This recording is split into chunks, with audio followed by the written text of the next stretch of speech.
Hello दोस्तों, मैं हूं वैभव और आप देख रहे हैं bits for biology. Crash course 2.0 जो वर्जन है, इसमें आज बात करेंगे डाइजेशन एंड एब्जॉर्प्शन की lecture number 2। Lecture number 1 already देख चुके हैं और उसके 75 क्वेश्चंस अनअकैडमी के लाइव क्लास में कर चुके हैं। तो इसके भी बेहतरीन 75 क्वेश्चंस होंगे, उसके लिंक नीचे डिस्क्रिप्शन में दे रखी है। डाइजेशन ऑफ फूड की बात करेंगे आज हम लोग। ये मेरे बारे में कुछ 1,70,000 से ज्यादा बच्चे मुझसे पढ़ चुके हैं और ये मुझसे हमेशा जुड़े रहने के लिए ये टेलीग्राम चैनल है बिट्स फॉर बायोलॉजी। इस पे एग्जाम से रिलेटेड जितने भी अपडेट्स हैं, मेरी जितनी भी क्लासेस हैं, सारे अपडेट्स यहाँ पे मिलते रहते हैं। ये 100 डेज की क्रैश कोर्स स्केड्यूल यहाँ पे है। 11 PM पे यूट्यूब सेशन चलती है, सुबह में 11 AM पे यूट्यूब सेशन चलती है और बाकी सुबह 9 बजे और रात 9 बजे अनअकैडमी की स्पेशल क्लासेस चलती हैं। ओके, जहां पे खूब सारे क्वेश्चंस प्रैक्टिस करते हैं। टारगेट है हमारा नीट एग्जाम के पहले 20,000 से ज्यादा क्वेश्चंस प्रैक्टिस करने का। अनअकैडमी पे जितने भी सेशंस होते हैं उनको अनलॉक करने के लिए इस कोड का यूज करना होगा, कुमार लाइव, KUMARLIVE।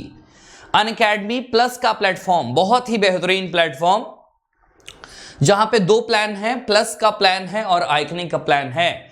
इस प्लान में से कोई भी प्लान तुम चूज कर सकते हो, 6 मंथ, 12 मंथ और 24 month. Kumar live code use करोगे तो 10% का इंस्टेंट डिस्काउंट तुम्हें मिलेगा। अल्फोंसो कॉर्टी है ये, चैप्टर के स्टार्ट में कई लोग छोड़ देते हैं, इसलिए मैंने इसे फिर से दिखाया। यहां से आज हमें बात करनी है डाइजेशन ऑफ फूड से आज हम लोग बात करेंगे। टोटल बात पैनक्रियाज तक की पिछले वीडियो में हो चुकी है। आज से हम लोग स्टार्ट करेंगे डाइजेशन ऑफ फूड। अगर मैं सिंपल सी बात करूं, डाइजेशन जो फूड का होता है वो 2 प्रोसेस से होता है। एक होता है मैकेनिकल और एक होता है बायोकेमिकल मेथड से होता है। मैकेनिकल, अगर मानकर चलो कि स्टमक के मसल्स मूव कर रहे हैं, स्टमक के मसल्स में चर्निंग मूवमेंट चल रही है, वो एक टाइप का मैकेनिकल प्रोसेस है। वहां पे अगर एंजाइम्स काम कर रहे हैं तो वो एक टाइप का केमिकल प्रोसेस होता है। बक्कल कैविटी की बात करें, बक्कल कैविटी, ओरल कैविटी एक ही चीज है जो अंदर की कैविटी होती है। इसके टोटल कितने काम हैं? टोटल 2 काम होते हैं। पहला काम खाने को मैस्टिकेट करना, खाने को चबाने का काम करना होता है बक्कल कैविटी का, और बाकी सॉलोइंग के लिए, निगलने के लिए फैसिलिटेट करना, वो निगलने के लिए चीजें की जाती हैं। टीथ और टंग दोनों का काम क्या होता है? खाने को मैस्टिकेट करना और जो भी चीज है यहां पे सलाइवा के साथ उसको मिक्स करना काम होता है। फूड को थॉरली मिक्स करना काम होता है, मिक्सअप करना काम होता है। म्यूकस बहुत ही इंपॉर्टेंट, हमारे सलाइवा में क्या मौजूद है? म्यूकस मौजूद है। म्यूकस का मतलब समझें फेविकॉल। म्यूकस का काम क्या होगा? जो भी हमने खाया है सबको आपस में चिपकाने का काम होगा। आज के बाद कहीं भी म्यूकस मिले, म्यूसिन मिले, समझना यही है। सलाइवा में म्यूकस है तो लिब्रिकेट तो करेगी ही, चिकनाहट देगी ही, और बाकी जितने भी फूड पार्टिकल्स हैं सबको आपस में चिपकाने का काम करती है और मिलकर एक चीज बनता है। एक जितने भी पार्टिकल्स हैं सब आपस में मिलते हैं और यहां पे जो बनता है हम उसे बोलस कहते हैं। बोलस हमने उसे कहा है जो ओरल कैविटी में सलाइवा के साथ मिक्स होकर जो चीज बनी है। अब जो चीज इसोफेगस में गई, अब हम उसे बोलस का नाम देंगे। बोलस अब आगे जाकर पास होता है वो फेरिंग्स में, और फेरिंग्स के बाद आगे जाकर इसोफेगस में पास हो जाएगा बाय सॉलोइंग और बाय डिग्लूटेशन। यहां पर एक वर्ड का ध्यान रखना है कि सॉलोइंग का मतलब होता है निगलना, डिग्लूटेशन का मतलब है निगलना। गलत बात, डिग्लूटेशन और सॉलोइंग एक ही चीज नहीं है, समझेंगे जरा एक चीज। जब तुम मेडिकल कॉलेज में जाओगे वहां ये चीज क्लियरली पढ़ाया जाएगा कि सॉलोइंग का मतलब तो निगलना, ठीक है, खाने को निगल लिया, काम खत्म। लेकिन डिग्लूटेशन का मतलब क्या होता है? अगर हमारा बोलस बक्कल फेज में है, बक्कल फेज के बाद फेरेंजियल फेज में आएगा, फेरेंजियल फेज के बाद इसोफेगस में आएगा, फिर वो स्टमक में जाएगा। ओरल कैविटी से या बक्कल कैविटी से लेकर स्टमक तक का जो सफर है हम उसे डिग्लूटेशन कहते हैं। बक्कल फेज, फेरेंजियल फेज और इसोफेजियल फेज। हम इसे मिलाकर डिग्लूटेशन का नाम देते हैं। दोनों में फर्क है, याद रखना है ये चीज। आगे बोलस की बात करें, बोलस आगे जाता है इसोफेगस में, कौन सी मूवमेंट से जाता है? हम इसे पेरिस्टालसिस कहते हैं। पेरिस्टालसिस कहने का मतलब ऊपर के मसल्स कॉन्ट्रैक्ट हुए, वहां पे रह गया बोलस, फिर यहां पे कॉन्ट्रैक्ट हुआ, बोलस नीचे गया, फिर रिलैक्स हुआ, कॉन्ट्रैक्ट हुआ, रिलैक्स हुआ, कॉन्ट्रैक्ट हुआ। तुम ये चीज बोल सकते हो कि जैसे मैं तुमसे अगर पूछूंगा कि खाना तो मेरे माउथ में है और वो एनस तक कैसे पहुंच जाता है, अंदर में तो कोई उसे पुश नहीं कर रहा है, वो पेरिस्टालसिस की वजह से ही होता है। तुम बोलो नहीं, पेरिस्टालसिस झूठी बात लग रही है, ग्रेविटी के चलते होता होगा। ठीक है, ग्रेविटी के चलते वो हो रही है, लेकिन अगर मान कर चलो तुम सोए हुए हो, फिर भी वो कैसे नीचे की तरफ पास हो रही है? पेरिस्टालसिस ही वो मूवमेंट होता है जिसके थ्रू बोलस नीचे की तरफ पास होता चला जाता है। ऐसा बिल्कुल ना समझें कि सिर्फ इसोफेगस में ही पेरिस्टालसिस होती है, आगे वो रेक्टम तक पेरिस्टालसिस की मूवमेंट चलती है। आगे दिखाऊंगा एनसीईआरटी की लाइन। नेक्स्ट, कौन सा स्फिंक्टर है? Gastro oesophageal sphincter. पिछले लेक्चर में इसके बारे में हमने बात किया था, कार्डियक स्फिंक्टर भी नाम इसका होता है। ये क्या करता है? स्टमक और इसोफेगस के बीच में एक वहां पे स्फिंक्टर लगा है जो कि रेगुलेट करता है कि खाना आगे की तरफ हो पास हो, बैक फ्लोज का ना हो, controls the passage of food.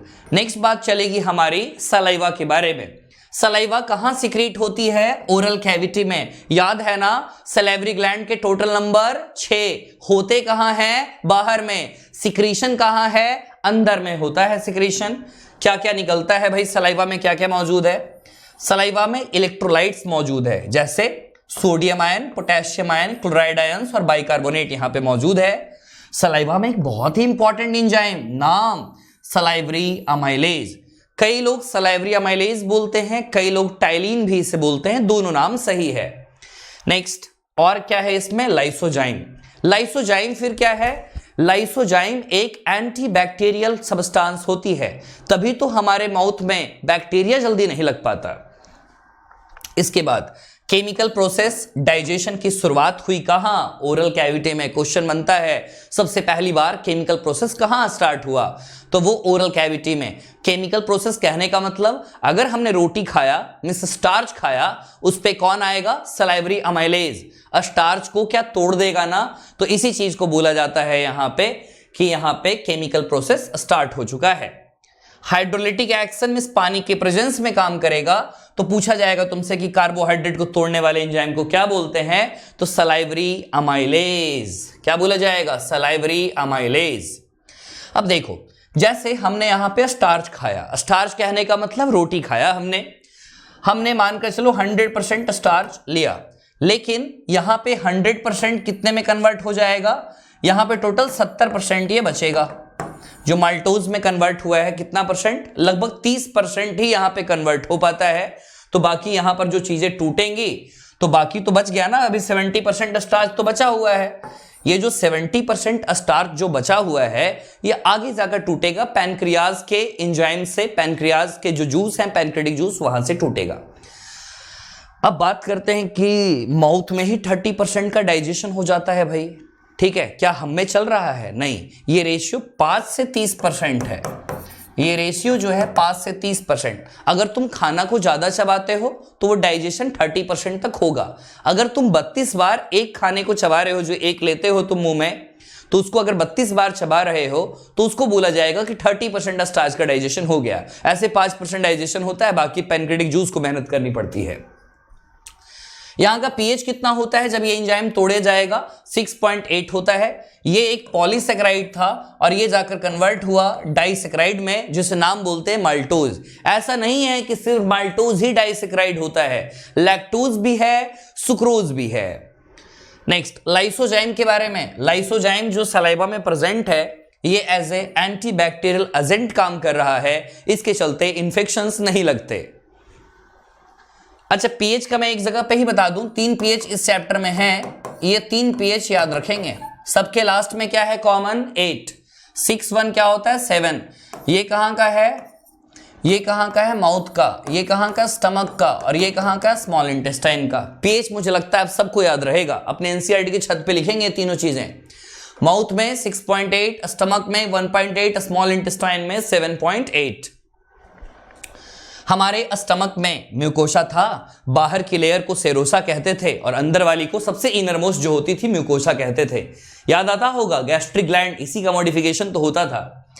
ठीक है, गैस्ट्रिक ग्लैंड में कितने टाइप के मेजर सेल्स होते हैं? होते और भी सेल्स हैं, लेकिन मेनली हम लोग 3 पढ़ेंगे। कौन कौन है वो याद रखना 3 के बारे में।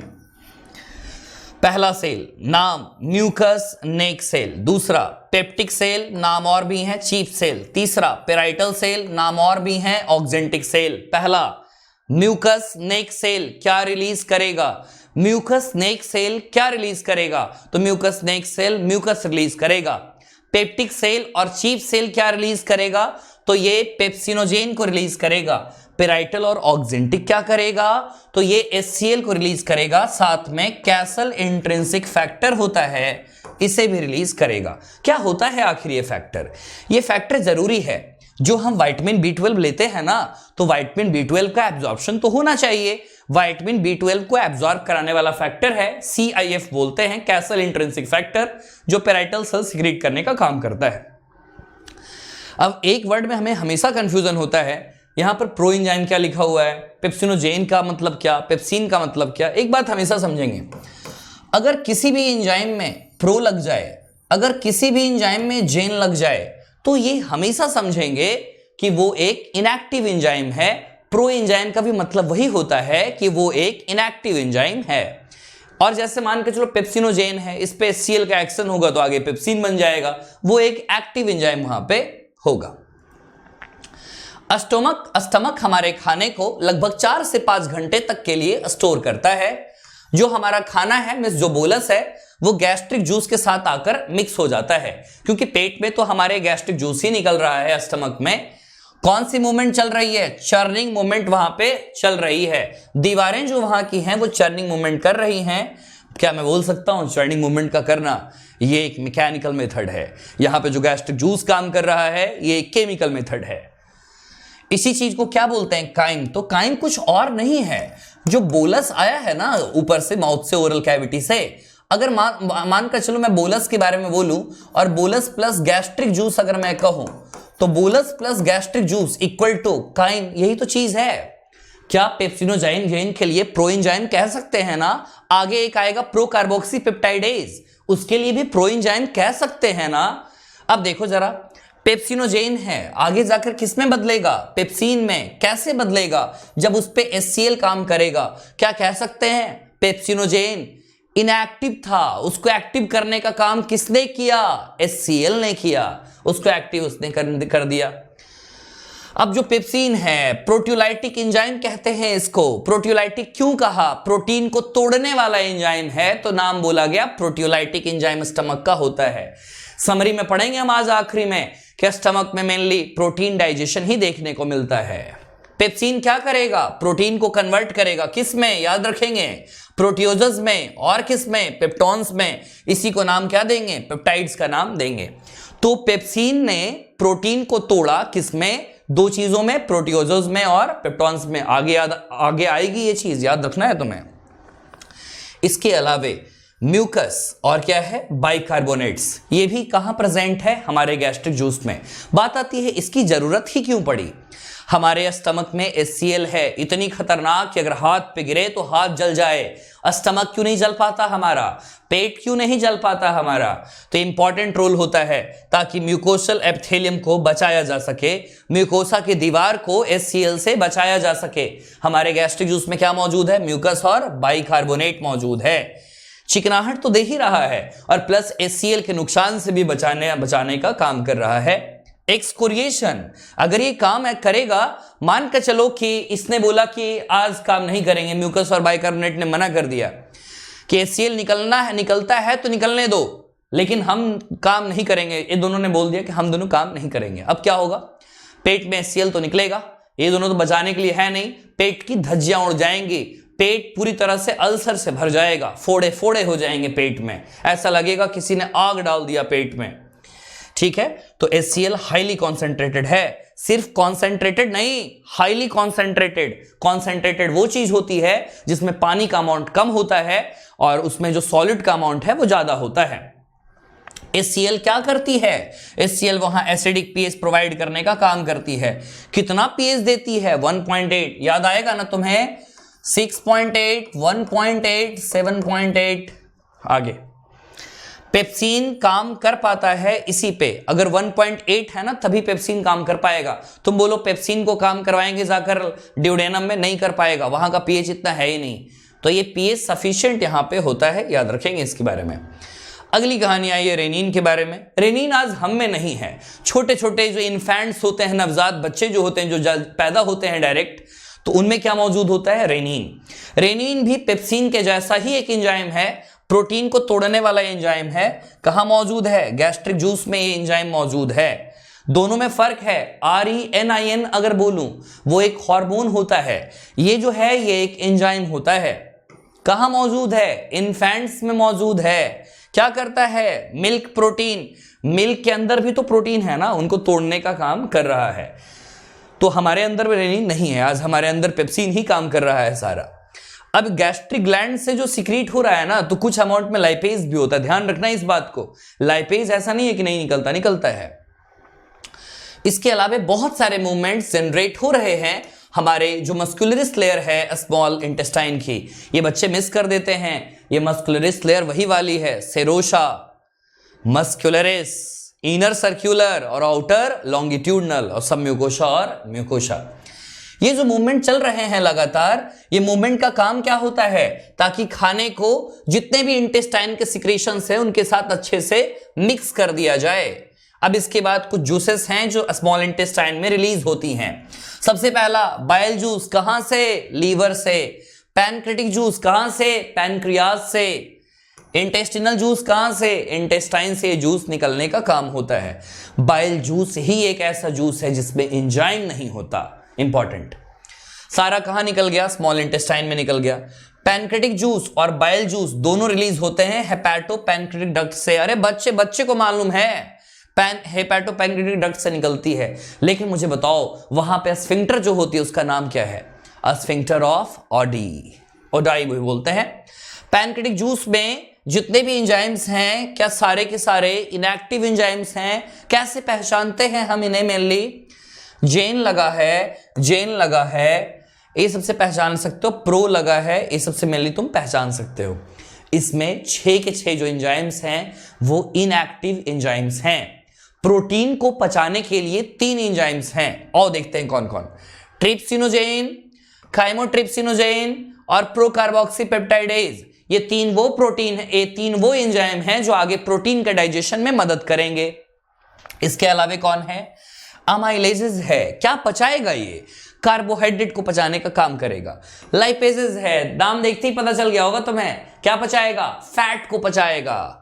न्यूक्लियेजेस क्या पचाएगा? न्यूक्लिक एसिड को पचाएगा। आगे बात करते हैं, बहुत ही इंपॉर्टेंट, ट्रिप्सिनोजेन एक्टिव या इनएक्टिव? इनएक्टिव है। इसको एक्टिव कौन करेगा? एंटेरोकाइनेज। कौन करेगा एक्टिव? एंटेरोकाइनेज जो है वो उसे एक्टिवेट करने का काम करता है। कहां से सिक्रीट होता है ये? इंटेस्टिनल का म्यूकोसा वाले लेयर से सिक्रीट होता है। अब चलो ठीक है, ट्रिप्सिनोजेन आगे जाकर ट्रिप्सिन में बदल गया। अब जो ट्रिप्सिन ही है ना, वो आगे जाकर सारे एंजाइम्स को कन्वर्ट करने का काम करेगा। जितने भी पैनक्रिटिक जूस में और भी इनएक्टिव एंजाइम्स है ना, अब उसको एक्टिवेट करने का काम कौन करेगा? ट्रिप्सिन करेगा। Bile released into the duodenum contains bile pigments होती हैं। कौन कौन से pigment? Bilirubin, biliverdin. Bile salt होता है, सोडियम टोरोकोलेट वगैरह, याद नहीं रखना है वैसे। कोलेस्ट्रॉल है और बाकी फॉस्फोलिपिड्स है। बट नो एंजाइम, सितारे लगाओ यहां पे, बट नो एंजाइम्स। बाइल का और काम क्या होता है? इमल्सिफिकेशन ऑफ फैट्स में। फैट्स का इमल्सिफिकेशन कहने का मतलब, जैसे फैट का टुकड़ा तो बड़ा है, तो फैट के टुकड़े को क्यों ना छोटे छोटे टुकड़ों में तोड़ा जाए? इसको क्या बोलते हैं? फैट के बड़े बड़े टुकड़े को छोटे छोटे टुकड़ों में तोड़ना, इसी चीज को हम मिसल्स कहते हैं, इमल्सिफिकेशन कहते हैं। बाइल का और क्या काम होता है? ये लाइपेज को भी एक्टिवेट करने का काम करता है। ठीक है, इसके बाद इंटेस्टिनल म्यूकोशल एपिथेलियम, वहां पे कौन से सेल्स हैं? गॉबलेट सेल्स हैं। गॉबलेट सेल से तो तुम जानते ही हो क्या रिलीज होगा? म्यूकस रिलीज होता है। अब ये जो ब्रश बॉर्डर सेल्स होते हैं म्यूकोशा के, इनके सिक्रेशंस गॉबलेट सेल से जो निकल रहे हैं, तो ओवरऑल इसे हम सकस एंटेरिकस का नाम बोलते हैं। चाहे तो सकस एंटेरिकस बोलो, नहीं तो कॉमन भाषा में तुम इंटेस्टिनल जूस बोलो, दोनों नाम याद रखने हैं। अब यहां पर काम की चीज, ये जूस में कौन कौन से एंजाइम हैं? डाइसैकेराइडेजेस। अब तुम्हें बात समझ में आ गई होगी। अच्छा, डाइसैकेराइडेजेस मतलब स्टार्च जो पॉलीसैकेराइड था उस पे सलाइवरी अमाइलेज का जब 6.8 pH पे एक्शन हुआ था तो वो जाकर टूटा था माल्टोज में। अच्छा, मतलब माल्टोज ही डाइसैकेराइड था, तो माल्टोज पे अब एक्शन चलेगा क्या इसका? तो बोल सकते हैं माल्टोज पे माल्टेज का एक्शन चलेगा। तो बस ऐसे ही चलेगा। डाइसैकेराइडेजेस सिर्फ माल्टेज नहीं है, अगर लैक्टोज पे चलना है लैक्टेज चलेगा, सुक्रोज पे चलना है यहां पे सुक्रेज एंजाइम होगा। डाइपेप्टाइडेजेस, अच्छा प्रोटीन जो टूटा था उस पे जो एक्शन चलेगा डाइपेप्टाइडेजेस का। हाँ, लाइपेजेस फैट के लिए, न्यूक्लियोसाइडेजेस न्यूक्लियोसाइड के लिए। आखिर क्या है ये न्यूक्लियोसाइड? सबसे पहले बात करते हैं न्यूक्लिक एसिड के बारे में। न्यूक्लिक एसिड 3 चीजों से मिलकर बना है। एक होता है नाइट्रोजन सुगर, नाइट्रोजन होता है नाइट्रोजन बेस, एक होता है सुगर और प्लस एक होता है फॉस्फेट। अगर सिर्फ नाइट्रोजन बेस और सुगर को मिला दें तो हम इसे बोलते हैं न्यूक्लियोसाइड। अगर तीनों को मिला दें तो हम इसे बोलते हैं न्यूक्लियोटाइड। क्या बोलेंगे? न्यूक्लियोटाइड बोला जाएगा। मिस ये अगर बोलेंगे ना, अगर मिला दे तीनों को तो न्यूक्लियोटाइड बोला जाएगा। अभी बात समझना जरा। न्यूक्लियोसाइडेजेस है तो न्यूक्लियोसाइड को तोड़ने वाला कौन रहेगा? न्यूक्लियोसाइडेजेस रहेगा। ठीक है। म्यूकस की बात करें, बाइकार्बोनेट के साथ मिलकर पैनक्रियास से निकलता है और बाकी इंटेस्टिनल म्यूकोसा को बचाता है यहां के भी एसिड से और अल्कलाइन मीडियम देने का काम करता है। ओवरऑल पीएच 7.8 देने का काम करता है। देखो, अब जो म्यूकस है यहां पे भी बचा रहा है और वहां पे भी तो बचाने का काम कर ही रहा था ना, तो एंजाइमेटिक एक्टिविटी तब हो पाता है। सब म्यूकोसल ग्लैंड को क्या बोलते हैं? Brunner's gland. सितारे लगाओ, सितारे सितारे सितारे। ब्रनर्स ग्लैंड कहां पे मौजूद है? किसके मॉडिफिकेशन में है? सब म्यूकोसल। गैस्ट्रिक ग्लैंड किसके मॉडिफिकेशन में था? बोलो बोलो बोलो। गैस्ट्रिक ग्लैंड किसके मॉडिफिकेशन में था? म्यूकोसल। आगे, ठीक है, ये सब सारी चीजें यहां पे हो गई हैं। ठीक है, ब्रनर्स ग्लैंड का सारा बात ये सब हो गया। याद रखने वाली चीजें सकस एंटेरिकस और वो इंटेस्टिनल जूस वाले इंपॉर्टेंट है। अब देखो आगे क्या हुआ। प्रोटीन, प्रोटियोजेस और पेप्टॉन्स ये सब पूरी तरह से अभी टूटे नहीं हैं, अभी इन्हें तोड़ा जाना बाकी है।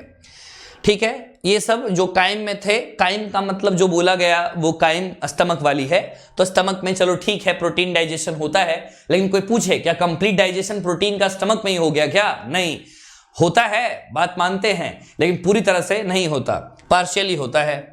अब इंटेस्टाइन में पहुंचेगा, इंटेस्टाइन में बोला जाएगा भाई हमें तोड़ दो, हमें नहीं तोड़ पाया स्टमक पूरी तरह से। अब इस पे और भी जूसेस यहां पे एक्शन होंगे। अब जितने भी काम चल रहे हैं वो सबने पैनक्रियाज ने तोड़े हैं। जब एनसीईआरटी की अगली पेज पलटोगे तो उसमें सारे इंटेस्टिनल जूस ने तोड़े हैं। इस पेज में पूरी जितनी एनसीईआरटी में है, इस पेज में वो पैनक्रेटिक जूस ने तोड़े हैं। याद करो, पैनक्रेटिक जूस में 3 तरह के एंजाइम थे।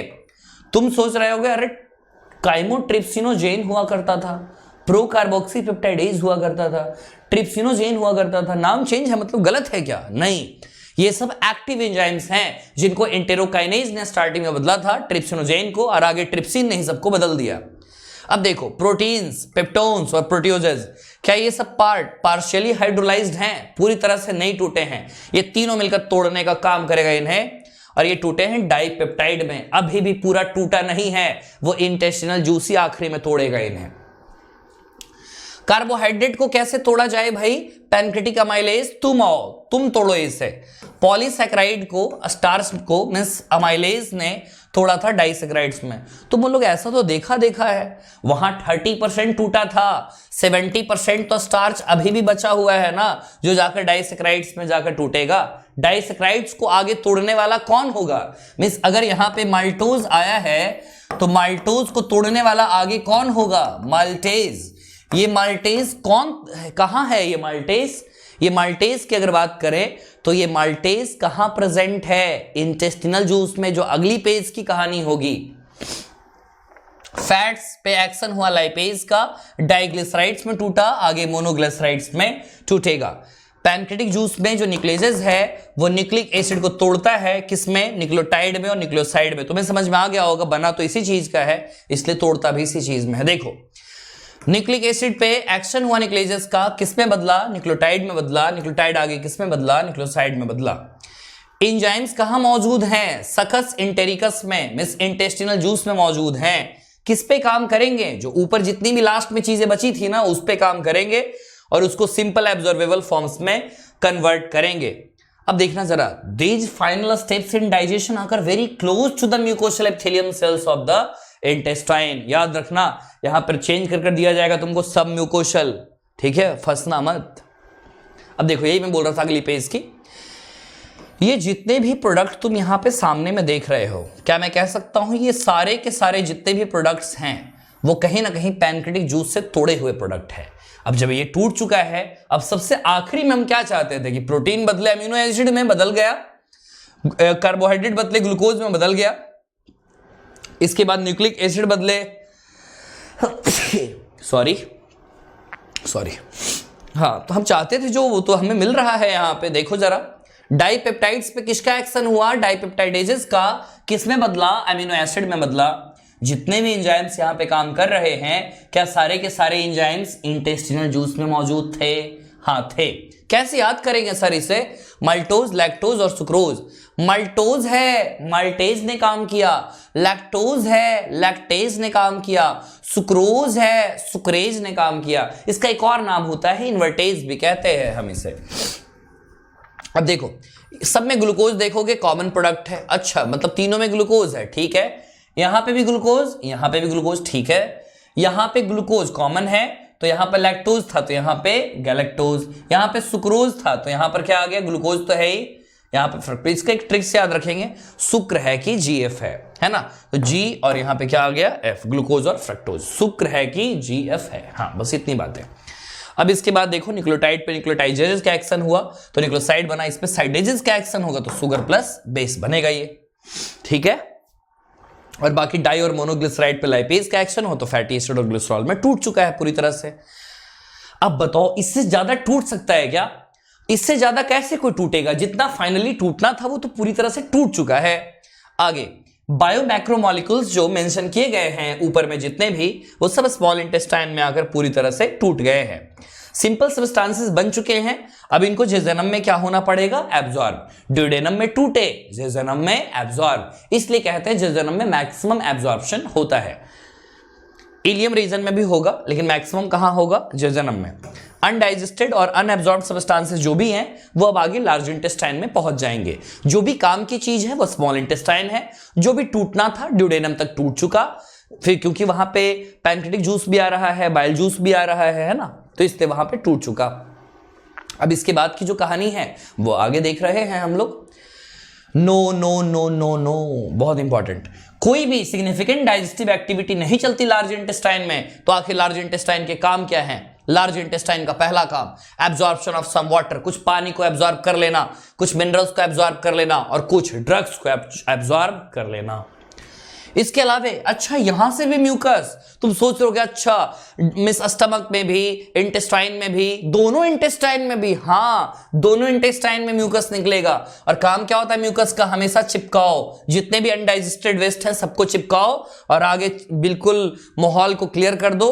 आगे फीकस रुकना नहीं चाहिए, पास होता जाए। पहले असेंडिंग कोलोन, फिर ट्रांसवर्स कोलोन, फिर डिसेंडिंग कोलोन, फिर सिग्मॉइड कोलोन में चला जाएगा।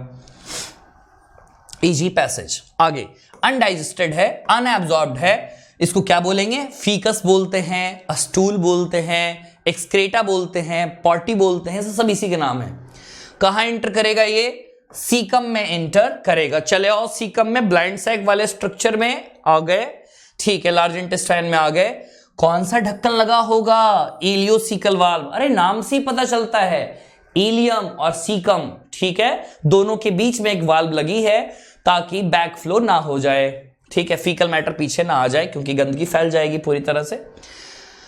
अब देखो, ठीक है, कोलोन की बात हमने की। कोलोन के बाद आगे ये चीज किसमें चला जाएगा? ये चीज आगे चला जाएगा रेक्टम में, जब तक कि डिफिकेट ना हो, मींस बाहर की तरफ एक्सक्रेटा ना आए। इसके बाद ये जो एक्टिविटीज कई सारी चलती हैं, उसमें दो एक्टिविटीज बहुत ही इंपॉर्टेंट है, न्यूरल और हार्मोनल। न्यूरल एक्टिविटी और हार्मोनल एक्टिविटी। तो जितनी भी जीआईटी की जो एक्टिविटी होती है तो सारी की सारी किसके कंट्रोल में है? न्यूरल और हार्मोनल कंट्रोल में होती है, ताकि हमारे बॉडी में डिफरेंट कोऑर्डिनेशन जो है वो प्रॉपर रूप से चलता रहे। साइट, जो चीजें हम देखते हैं, स्मेल, सूंघते हैं, और presence of food in the oral cavity can stimulate the secretion of saliva. जब तुम किसी खाने को देखते हो, मान के तुमने काजू कतली को देखा, आ गई लार टपकने लगी, बोलते हैं ना लार टपक रही है, वही मतलब सलाइवा का सिक्रेशन हो रहा है। तो देखने से ही हो रहा है, मतलब न्यूरल काम चल रहा होगा, न्यूरल सिग्नल भेजा जा रहा होगा जिसके थ्रू वो आ गया। तुम रात का पढ़ाई कर रहे हो, पता चला तुम्हें किचन में पनीर बन रही है, तो तुम्हारा बिल्कुल है ना, तो सलाइवा का सिक्रेशन आना स्टार्ट हो गया। अब इसके बाद अगर बात करें, गैस्ट्रिक और intestinal secretion are also similarly stimulated by neural signal. तो ओवरऑल गैस्ट्रिक और इंटेस्टिनल सिक्रेशन, मतलब पेट का जो जूस है और बाकी इंटेस्टाइन का जो जूस है वो भी न्यूरल सिग्नल से निकलना स्टार्ट हो जाता है। कहते हैं ना, न्यूरल सिग्नल से सारे काम हो जाते। जैसे ब्रश करते हैं ना, तो ब्रश करते हैं तो पेस्ट लेते हैं, तो पेस्ट लिया हमने तो बॉडी समझ गया कुछ खाना आने वाला है, जूस का सिक्रेशन स्टार्ट करो।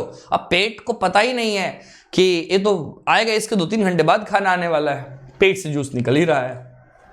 आगे मस्कुलर एक्टिविटी जो भी एलिमेंट्री कैनाल के डिफरेंट पार्ट में चलती है, तो उसको मॉडरेट करने का भी जिम्मा किसके पास है?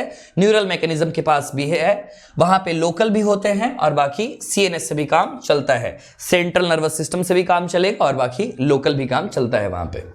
हार्मोनल कंट्रोल जो है सारा का सारा जो है, ये लोकल हार्मोन ही जिम्मा उठाते हैं वहां के, जो कि गैस्ट्रिक और इंटेस्टिनल म्यूकोसा, ये लोकल हार्मोन्स को प्रोड्यूस करने का काम करते हैं। ये लोकल हार्मोन्स के बारे में जितने भी, जैसे कोलेसिस्टोकाइनिन, पैनक्रियोजाइमिन, ये सब जितने भी हार्मोन्स के बारे में बातें हैं, सारी बातें हम लोग देखेंगे, लेकिन चैप्टर नंबर 22 में। थोड़ी देर का इंतजार है। अब इसके बाद कैलोरीफिक वैल्यू किसकी? प्रोटीन की, कार्बोहाइड्रेट की और फैट की। क्या कहना चाह रही है एनसीईआरटी, वो समझेंगे। यहां पर तो काम की चीज पहले मैं बता दूं, सबकी वैल्यू जो तुम्हें याद रखनी है वो कितना है वैल्यू, वो पहले समझ ले। पहले यहां पे जो वैल्यू याद रखनी है हमें, जैसे यहां पे याद रखने वाली चीज बस बड़ी सिंपल सी है, कार्बोहाइड्रेट की वैल्यू 4, प्रोटीन की वैल्यू 4 और फैट की वैल्यू 9। तुम्हें इसी से हो जाएगा, जितना भी कैलकुलेशन है वो इसी से। साइड में लिखो यहां पे, कार्बोहाइड्रेट का 4, प्रोटीन का 4 और फैट का 9। ठीक है। जैसे मानकर चलो तुमने 1 ग्राम खाना खाया, 1 ग्राम खाने से कितना किलो कैलोरी बन रहा है, उसी को मेनली यहां पे कैलोरीफिक वैल्यू बताया गया है। तो ओवरऑल कार्बोहाइड्रेट का कितना होता है? 4। अगर तुमने 1 ग्राम कार्बोहाइड्रेट लिया ना, तो मान के चलो 4 किलो कैलोरी तुम्हारे में आ गया। प्रोटीन भी लिया तो 4, लेकिन अगर तुमने 1 ग्राम फैट का ले लिया, मान के चलो घी खा लिया तुमने 1 ग्राम, तो 9 किलो कैलोरी वहां पे आ गई। ये तुम्हें फिजिक्स में अच्छे से बताया जाता है, थर्मोडायनेमिक्स में कैलोरीफिक वैल्यू वगैरह क्या चीज है, पढ़ लेना एक बार इस पैराग्राफ को। ठीक है। Next, absorption. अब जो भी चीजें टूटी हैं, जो भी चीजें डाइजेस्ट हुई हैं, क्यों ना हम उसे पचाएं। आओ देखो, एब्जॉर्प्शन एक ऐसा प्रोसेस है जो and product of digestion. Digestion का एंड प्रोडक्ट तुम्हें क्या लग रहा है? डाइजेशन का एंड प्रोडक्ट कौन कौन है भाई? बताओ, डाइजेशन का एंड प्रोडक्ट कौन है? प्रोटीन टूटा अमीनो एसिड में, फैट टूटा फैटी एसिड और ग्लिसरॉल में, कार्बोहाइड्रेट टूटा ग्लूकोज में। तो जितने भी एंड प्रोडक्ट हैं डाइजेशन के, क्या सारे के सारे इंटेस्टिनल म्यूकोसा से क्या ब्लड और लिम्फ में जाएंगे? अब यहां पर क्यों बात बोली जा रही है ब्लड, क्यों बात बोली जा रही है यहां पर लिम्फ के बारे में? क्योंकि ब्लड में तो जाएगा, लिम्फ में जाने वाला कौन है? फैट के फैटी एसिड और ग्लिसरॉल वहीं जाते हैं। कौन कौन से मेथड से जाएंगे? पैसिव मेथड होगा जिसमें एनर्जी नहीं लगेगा, एक्टिव मेथड जिसमें एनर्जी अप्लाई होगा। फैसिलिटेटेड ट्रांसपोर्ट की बात करें तो यहां पर फ्रक्टोज वगैरह जाता है। अब देखो याद रखने वाली चीज, जैसे मान के चलो पैसिव है, एनर्जी तो लग नहीं रहा है, तो इसमें बहुत सारी चीजें नहीं जाएंगी। A small amount of monosaccharide, कहने का मतलब ग्लूकोज, इसके अलावा अमीनो एसिड्स और कुछ इलेक्ट्रोलाइट्स जैसे क्लोराइड आयंस, ये कैसे होते हैं भाई? सिंपल डिफ्यूजन से चले जाते हैं। तो सिंपल डिफ्यूजन से जाने वाले तुम्हें याद रखने कौन कौन है, इसमें एनर्जी अप्लाई करना नहीं होता है। आगे, ये जो पैसेज है इन सब्सटेंस का ब्लड में चला जाता है, ये डिपेंड किस पे करता है? कंसंट्रेशन ग्रेडियंट पे। अगर मान के चलो कि बाहर ग्लूकोज का अमाउंट ज्यादा है, ब्लड में अंदर कम है, तो आराम से एंट्री हो जाएगी कंसंट्रेशन ग्रेडियंट पे, हाई टू लो। कुछ सब्सटेंसेस की बात करें अगर ग्लूकोज के बारे में, अमीनो एसिड्स के बारे में, तो ये कैरियर प्रोटीन्स के थ्रू भी होते हैं। और अगर कोई कैरियर प्रोटीन्स के थ्रू चला जाए, कोई फैसिलिटी मिल जाए कि उसके थ्रू अगर कोई जा रहा है, तो उसे हम फैसिलिटेटेड ट्रांसपोर्ट का नाम बोलते हैं, क्योंकि फैसिलिटी दी जा रही है वहां पे। ट्रांसपोर्ट जो पानी का है, ये किस पे डिपेंड करेगा? ऑस्मोटिक ग्रेडियंट पे। सेम वही कहानी है, high concentration to low concentration. Active transport कैसे काम करेगा? अगेंस्ट द कंसंट्रेशन ग्रेडियंट काम करेगा। क्या एनर्जी की जरूरत पड़ेगी? हाँ पड़ेगी। कोई तुमसे पूछे बहुत सारा अमाउंट ले जाना है, भर भर कर ग्लूकोज को पहुंचाना है ब्लड में, भर भर को और अमीनो एसिड को पहुंचाना है, क्या इस्तेमाल में आएगा? एक्टिव ट्रांसपोर्ट इस्तेमाल में आएगा। साथ में सोडियम आयन भी मदद करता है, क्योंकि सोडियम पोटेशियम पंप जो चलाना पड़ेगा। ठीक है भाई, तो ऐसे जाते हैं यहां पे। इसके अलावे तुम जानते हो फैटी एसिड और ग्लिसरॉल, ये बेचारे बिल्कुल अलग ही किस्म के हैं ना। ये बोलते हम नहीं जा पाएंगे, इनसॉल्युबल हैं हम, तो पहले हमें सॉल्युबल बनाओ। क्या किया जाता है इनके लिए? ये हमारे अगर बात करें ब्लड में एब्जॉर्ब नहीं हो पाते, तो पहले इन्हें क्या किया जाता है? इन्हें स्मॉल ड्रॉपलेट में तोड़ा गया था। मिसल्स याद आ रहा होगा तुम्हें, वहां पे हमने इमल्सिफिकेशन की बात की थी, बाइल जूस में बात की थी हमने। बड़े बड़े फैट के मॉलिक्यूल छोटे छोटे टुकड़ों में टूट जाते हैं, उन्हें हम मिसल्स का नाम देते हैं। हाँ, they are reformed into various small protein coated fat globules called the chylomicrons। ठीक है, मिसल्स में टूटा, लेकिन मिसल्स में जब टूटा ना, तो हमें पता चला कि ये जो चीज है ना, ये सॉल्युबल नहीं है भाई। क्या किया जाए? तो इसके बाहर में एक प्रोटीन की कोटिंग लगा दिया जाए। ठीक है, लगा दिया। नाम क्या बोलेंगे? काइलोमाइक्रॉन्स। फैट का ग्लोबुल्स बन चुका है, 150 माइक्रोमीटर डायमीटर का ये चीज है। अब उसको ट्रांसपोर्ट करो लिम्फ वेसल्स में, मिसलैक्टियल्स में करो, विलाई में आराम से हो जाएगा। अभी लिम्फ वेसल्स भी आगे जाकर दे देता है ब्लड, लो तुम्हारा ही चीज था, तुम्हें लौटा दिया जाए। तेरा तुझको अर्पण क्या लागे मेरा, है ना। तो बस यहां चीज ये लौटा दिया गया। आगे देखो, अब एब्जॉर्प्शन की बात अगर हम करें, तो एब्जॉर्प्शन सब्सटेंसेस का हो रहा है एलिमेंट्री कैनाल के डिफरेंट पार्ट में, जैसे माउथ में भी एब्जॉर्प्शन। याद है होम्योपैथी की गोलियां, मीठी मीठी गोलियां, उनका एब्जॉर्प्शन यही हो जाता है। स्टमक में बात करें, स्मॉल इंटेस्टाइन में, लार्ज इंटेस्टाइन में, तो क्यों ना हम एक समरी देख लें। ये तो हम जानते हैं कि मैक्सिमम एब्जॉर्प्शन स्मॉल इंटेस्टाइन में ही होता है। अब इसके अलावा देखो भाई, माउथ में क्या क्या एब्जॉर्ब हुआ, स्टमक में क्या, स्मॉल इंटेस्टाइन में क्या, और लार्ज इंटेस्टाइन में क्या। सबसे पहला माउथ में सर्टेन ड्रग्स क्या आता है, माउथ के कांटेक्ट में आता है। तो माउथ के नीचे, मिस टंग के नीचे देखोगे तो बहुत सारे ब्लड कैपिलरीज होते हैं, वहीं से एब्जॉर्ब हो जाता है। स्टमक की बात है, पानी का एब्जॉर्प्शन, कुछ सिंपल सुगर्स का एब्जॉर्प्शन होता है, और बाकी अल्कोहल का एब्जॉर्प्शन होता है, टेक्स प्लेस।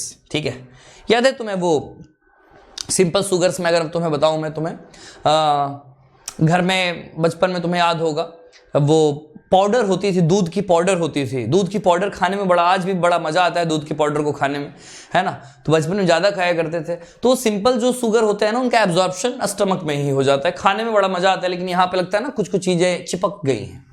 आगे स्मॉल इंटेस्टाइन, एक प्रिंसिपल ऑर्गन है, एक मेन ऑर्गन है जहां पे न्यूट्रिएंट्स का एब्जॉर्प्शन हो रहा है, डाइजेशन यहीं कंप्लीट हो रहा है, और फाइनल प्रोडक्ट जो भी डाइजेशन का है, जैसे glucose, fructose, fatty acid, glycerol, amino acid, सबको एब्जॉर्ब हो जाना है यहीं से।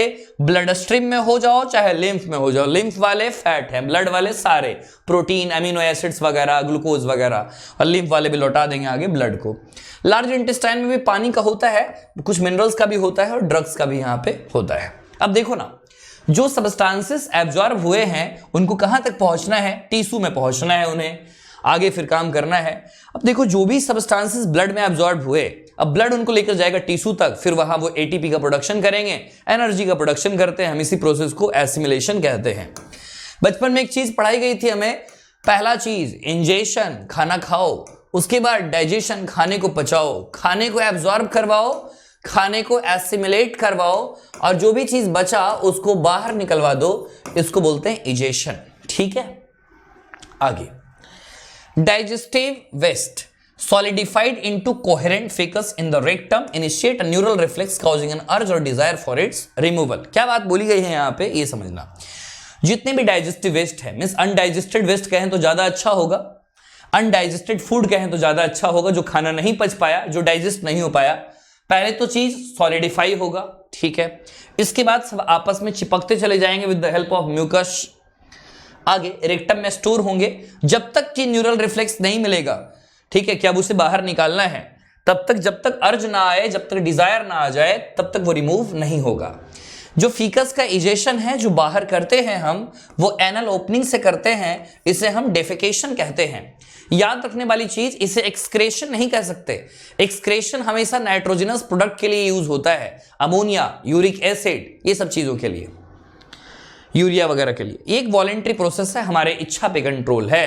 Carried out by A mass peristaltic movement. अब ये लाइन तुम्हें समझ में आई होगी कि पेरिस्टाल्सिस सिर्फ इसोफेगस में नहीं होता, जगह जगह पे चलती है हमारी एलिमेंट्री कैनाल में। यहां तक बातें क्लियर हैं, आगे बढ़ा जाए। डिसऑर्डर्स, डाइजेस्टिव सिस्टम के क्या डिसऑर्डर्स होते हैं? अब सबसे पहली बात, इंटेस्टिनल ट्रैक्ट में सूजन आ जाती है, is the most common element due to a bacterial or viral infection।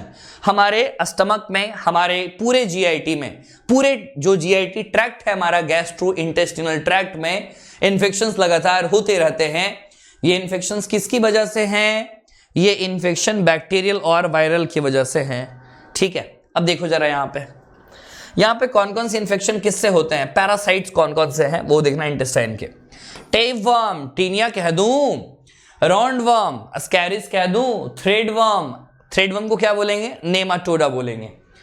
Hookworm को क्या बोलेंगे? अनकाइलोस्टोमा। पिनवर्म को क्या बोलेंगे? इंटेरोबियस। ठीक है, ये सब चीजें होती हैं जिनसे इन्फ्लेमेशन, जो सूजन वगैरह है ना, वो आता है यहाँ पे। नेक्स्ट, जॉन्डिस, एक एक बीमारियों की बात। अब इन बीमारियों का इलाज क्या है वो सब मेडिकल कॉलेज में जाकर पढ़ना है, नीट में तो हमारा काम इतना से चल जाएगा। जॉन्डिस में किसको नुकसान पहुंचता है? लीवर को, स्किन को और आंखों को। ये सब पीले पड़ जाते हैं, क्यों? ताकि जो बाइल पिगमेंट्स है ना वो डिपोजिट हो जाते हैं इन जगहों पे। जो बाइल पिगमेंट थे ना, बिलीरुबिन, बिलीवर्डिन, उन्हीं के चलते यहां पर पीला पड़ जाता है। अब जैसे देखो ना, हमारा यूरिन का कलर येलो होता है ना मेनली यूरोक्रोम के चलते।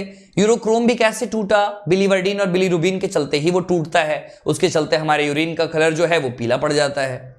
आगे, vomiting, it is the ejection of stomach content, जो भी स्टमक में है बाहर निकाल दो। तो ये चीज माउथ से, इसी चीज को बोलते हैं क्या? वॉमिटिंग। रिफ्लेक्स एक्शन का पार्ट है, पीछे जो है ना वॉमिट सेंटर, मेडुला, छोटी दिमाग है ना, मेडुला। अब बात आती है नॉजिया, मीन्स नॉजिया से क्या आएगी भाई? वॉमिटिंग। फीलिंग ऑफ नॉजिया, कहने का मतलब नॉजिया मीन्स कह सकते हो अब होने वाली वॉमिटिंग, उस चीज को बोलते हैं, उसके बाद वॉमिटिंग होता है। डायरिया की बात करें, abnormal frequency of bowel movement and increased. Diarrhoea में क्या होगा ना, लूज मोशन काफी ज्यादा बढ़ जाते हैं, क्योंकि एब्जॉर्प्शन हो ही नहीं पाएगा। एब्जॉर्प्शन नहीं हो पाएगा, एब्जॉर्ब जो चीजें होनी थी नहीं होंगी, तो बाकी पानी पियो तो उसके साथ ही एक्सक्रेटा भी निकल जाएगा। फीकल डिस्चार्ज होता है, लिक्विडिटी बढ़ जाती है, पानी बढ़ जाता है उसमें। बॉवेल मूवमेंट, ये जो पूरा का पूरा हमारा एलिमेंट्री कैनाल का मूवमेंट है ना, उसके बारे में बोला जा रहा है। मेनली इंटेस्टाइन आता है इसमें। खाने का एब्जॉर्प्शन तो हो नहीं पा रहा है, ठीक है, मान के चलो ना। देखो ये एलिमेंट्री कैनाल है, ठीक है, यहां से सारे चीज एब्जॉर्ब होने चाहिए थे ब्लड में, लेकिन ये एब्जॉर्प्शन पूरी तरह से बंद है, तो क्या होगा? सारा का सारा तो डिस्चार्ज हो जाएगा ना। नेक्स्ट, कॉन्स्टिपेशन, कब्ज का प्रॉब्लम है ना, पीकू देखा है मूवी सबने। कॉन्स्टिपेशन में क्या होता है? फीकस जो है ना रिटेंड वहीं रह जाता है, कोलोन में ही रह जाता है, क्योंकि बॉवेल मूवमेंट इरेगुलर चल रहा है। मान के लोग खाना खाए, पानी घंटों तक नहीं पिए, कॉन्स्टिपेशन का प्रॉब्लम है। फाइबरस डाइट नहीं ले रहे हैं, इसके कारण भी होता है प्रॉब्लम। कॉन्स्टिपेशन है भाई, मतलब जो चीज आने वाली है वो चीज बीच में ही रह गई है, उसी को बोलते हैं कॉन्स्टिपेशन। इनडाइजेशन, इसमें क्या होता है? खाना पूरी तरह से डाइजेस्ट नहीं हो पाता, leading to a feeling of fullness, है ना, पेट लगता है पूरी तरह से भर चुका है ना, जैसे शादियों में दबा कर खाने खा लेते हैं, बस वही है। The causes of indigestion are inadequate enzyme secretion, मतलब इतना खाना भर लिया, एंजाइम सिक्रीट नहीं हो पा रहे हैं। एंजाइटी, चिंता के कारण इंडाइजेशन होता है ना। बाकी फूड पॉइजनिंग है, फूड पॉइजनिंग भी होती है, और बाकी स्पाइसी फूड, ओवर ईटिंग, दबा कर खाना खा लिया, वही सब चीज है। इंपॉर्टेंट टॉपिक है पीईएम, प्रोटीन एनर्जी मैल न्यूट्रिशन। सुना होगा तुमने, कुपोषण के शिकार कई सारे बच्चे हैं हमारे भारत में, कुपोषण के शिकार हैं, जिनको अच्छे खाना नहीं मिल पाते, अच्छा प्रोटीन डाइट नहीं मिल पाता। प्रोटीन डाइट तो छोड़िए, खाना तक नहीं मिल पाता उन्हें। तो डाइटरी डेफिशिएंसी किस चीज की? प्रोटीन के डेफिशिएंसी और कैलोरी के डेफिशिएंसी, ये पूरी लगभग अंडर डेवलप्ड कंट्रीज में फैली हैं। हमारा भारत, सौभाग्य है कि हमारा भारत डेवलपिंग कंट्री में आता है। और अंडर डेवलप्ड कंट्रीज में कौन कौन है?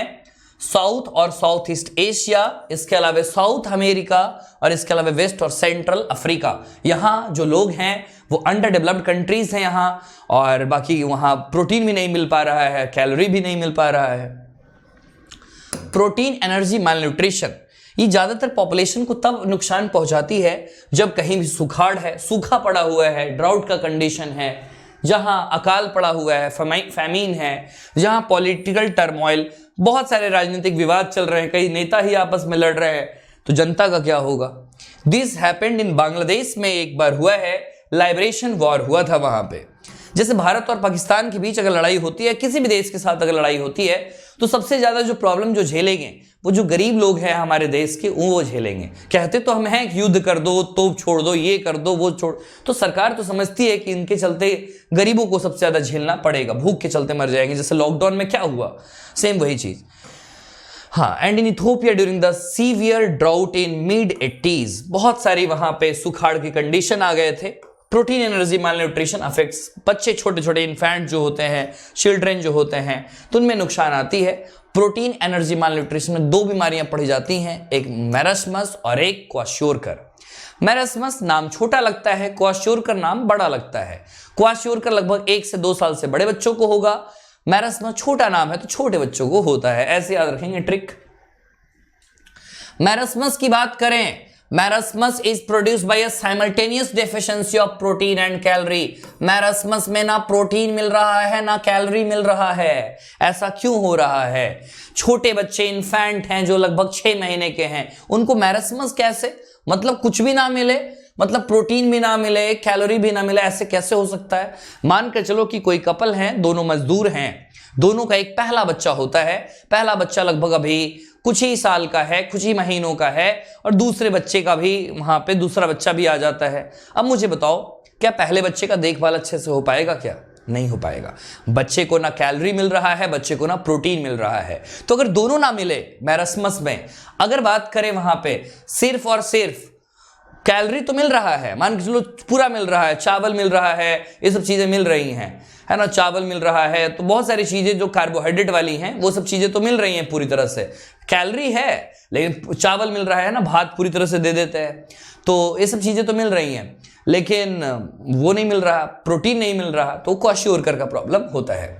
Marasmus is found in infants less than a year. 1 साल से छोटे वाले को मैरस्मस, 1 साल से बड़े वाले को क्वाशियोरकर। मदर मिल्क अगर पहले ही छूट जाता है, और फूड्स ऐसे भी दिए जा रहे हैं जिसमें ना प्रोटीन है ना जिसमें कैलोरिक वैल्यू है। This often happens if the mother has second pregnancy or childbirth when the older infant is still too young. बच्चा छोटा है और अगले की तैयारी चल रही है। मैरस्मस में बात करें तो प्रोटीन डेफिशिएंसी के कारण ग्रोथ और रिप्लेसमेंट तो हो नहीं पाएगा भाई अच्छे से टिश्यू वगैरह का। इसके अलावा एक्सट्रीम एमेसिएशन, बॉडी पूरी तरह से पतला हो जाएगा, lean and thin, thinning of limbs, पतले हो जाएंगे भाई ये सब। स्किन की बात करें तो स्किन में रिंकल आ जाएंगे, सूखे पड़ जाएंगे, स्किन पतला हो जाएगा स्किन। ग्रोथ रेट और बॉडी वेट की बात करें तो सब डिक्लाइन कर जाएगा। और ओवरऑल बात करें तो ग्रोथ और डेवलपमेंट भी जो ब्रेन का है, मेंटल फैकल्टीज जो है वो सब सारी रिटार्ड हो जाएंगी, इंपेयर्ड हो जाएंगी, बच्चा पागल भी हो सकता है आगे। नेक्स्ट जो अगली चीज है क्वाशियोरकर के बारे में। क्वाशियोरकर में प्रोटीन की कमी हुई है, कैलोरी तो मिल रहा है भरपूर, अनअकम्पनीड बाय कैलोरी डेफिशिएंसी।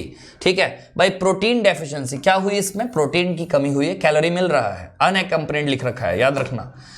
तो क्वाशियोरकर में प्रोटीन तो नहीं मिल रहा, कैलोरी इसमें मिल रहा। और इसमें बात करेंगे मैरस्मस में ना प्रोटीन मिले ना कैलोरी मिले। आगे इसमें क्या हुआ, मदर मिल्क पहले ही छूट जाता है कि मदर मिल्क में तो प्रोटीन है, और खूब खाना दिया जा रहा है जिसमें प्रोटीन है ही नहीं। ठीक है, लाइक मैरस्मस, क्वाशियोरकर में सेम वही प्रॉब्लम होती है, मसल्स बिल्कुल ऐड हो जाते हैं ना, थोड़ा सा फैट बचा रहेगा क्योंकि ये खाना तो खा ही रहा है। Wasting of muscle, thinning of limbs, failure of growth and brain development वगैरह नहीं हो पाएगा, और कुछ फैट रह जाता है इसमें। और फैट मैरस्मस में नहीं रहता क्योंकि ना उनको प्रोटीन मिलता है ना उनको कैलोरी मिलता है, फैट इसमें रह जाता है स्किन के नीचे जो एडिपोज टिश्यू वगैरह कुछ कुछ है। और बाकी एक्सटेंसिव एडेमा, स्वेलिंग हो जाती है बॉडी में, हर जगह पे सूजन आ जाती है। और ये बातें थी, इसमें काम की चीज ये अंडरलाइन करेंगे। In stomach mainly protein digestion takes place. काम की सबसे चीज जो थी वो यही थी, स्टमक में mainly protein digestion takes place. Complete digestion हुआ क्या? नहीं, कंप्लीट डाइजेशन वहां पे नहीं होता है। क्वेश्चन करें, gastric juice contains, gastric juice contains, ये तीनों तो नहीं आएगा क्योंकि ट्रिप्सिन वगैरह तो ये सब चीजें पैनक्रेटिक जूस में हम लोग बात कर रहे थे, तो इसमें ये आएगा आंसर, पेप्सिन, लाइपेज और एनिन। अगला करो, succus entericus is the name given to, succus entericus सबने लगा ही दिया होगा, इंटेस्टिनल जूस। और मैच करते हैं, bilirubin and biliverdin, bilirubin and biliverdin क्या बोलोगे? बाइल जूस में मौजूद है। हाँ, हाइड्रोलिसिस ऑफ स्टार्च कहां कराओगे? अमाइलेज से करवा दो। डाइजेशन ऑफ फैट कहां करवाओगे? लाइपेज से करा दो। सलाइवरी ग्लैंड पैरोटिड से करा दो, पैरोटिड एक सलाइवरी ग्लैंड होता है। तुमने तो यहां पे 3 क्वेश्चन ही ऑब्जेक्टिव देखे हैं, तुम्हें मन है ना और भी क्वेश्चंस ऑब्जेक्टिव करने का कि कैसा है हमारा ये टॉपिक जो आज हमें पढ़ाया गया।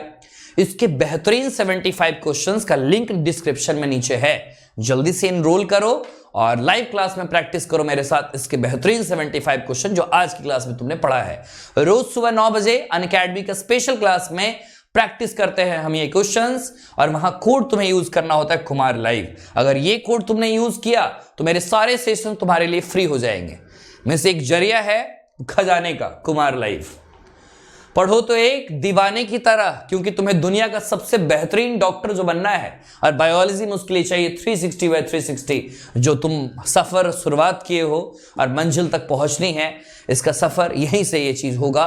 डेली 75 क्वेश्चन 11th क्लास का, डेली 75 12th क्लास का, डेली 150 क्वेश्चन, महीने में 4500 क्वेश्चन, और ऐसे ही नीट एग्जाम के पहले 20,000 तक क्वेश्चन का प्रैक्टिस हम लोग करेंगे।